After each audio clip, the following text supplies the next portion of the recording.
Hello. Good morning, mga kapeso sense. Wait, mag-share ako ng screen. Dahil bare months na, nalalapit na ang year 2026, syempre, it's the time of year na kailangan nating i-renew yung mga accreditation natin kay IMG. So, i-record ko kung paano siya gawin.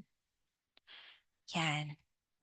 So, syempre, mag-login tayo sa mga account natin sa ating IMG portal.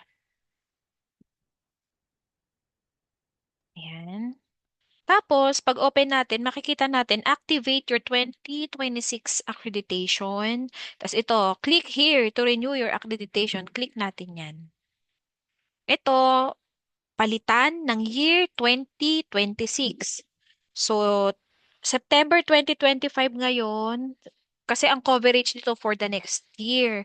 So, kailangan nating palitan ng year 2026. Tapos, i-type natin yung ating agent code o yung username natin. Pag lumabas yung pangalan, i-click. Yan. Tapos, click natin tong next. O, nakalagay dito, before proceeding, please review the applicable year you want to pay. Tapos, click OK. So, click natin yung OK. Tapos ito, sulat natin yung email address natin kasi yan, email address. Para dyan masend yung resibo. Tapos, click natin. Ang gagamitin ko, Nura Cash Bills Payment para mabilis ma-approve.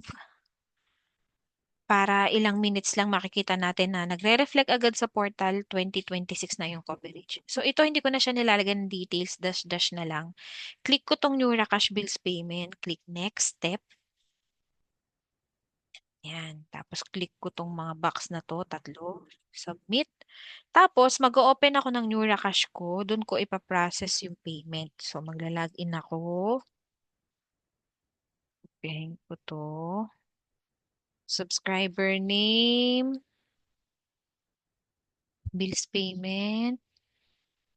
Subscriber name. Yan. Biller name, laging IMG yan, International Marketing Group. Tapos yung reference number, kopyahin ko lang din yan. And amount 1.5. Tapos click ko yung send. Tapos makaka-receive ako sa email ng OTP o one-time PIN. Yan. One-time PIN. Kunin ko tong, yan, one-time PIN. I-paste ko dito. Click OK. So, pag lumabas na siya dito, ibig sabihin okay na yun, goods na. Yan, pag lumabas dito, 1.5. Tapos, dito, sa portal natin, di ba makikita nyo, naka 2025 yan. Ilang minutes lang, pag nyo rakas yung gamit, mamaya magre-reflect na dyan, 2026 na. So, ganun lang siya kadali. Kung kailangan nyo ng tulong, i-chat nyo ako para mas mag-guide ko pa kayo. So, yun lang. Thank you, mga kapeso sense.